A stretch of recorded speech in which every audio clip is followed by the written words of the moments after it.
guys, kumakain ba kayo nito? Or alam nyo ba kung anong tawag dito? Ang makahula ng tawag dito sa niluluto ko ay bibigyan ko ng Chinese cheese. So, ayan guys.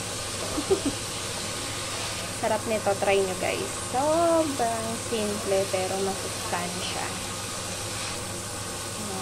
Lagyan nyo lang siya ng oyster sauce pampalasa. Bali, gumamit lang naman ako ng giniling. And then, bilis ako ng sibuyas bawang. So, yun na. Bilis ako lang siya ng 3 minutes na ganito. Lagyan nyo na ng oyster sauce. Pero much better kung may black beans kayo, try nyo. Masarap siya. And then, chili.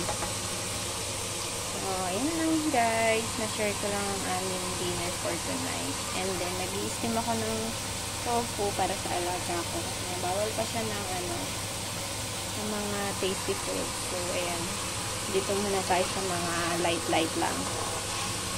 So, ayun lang guys.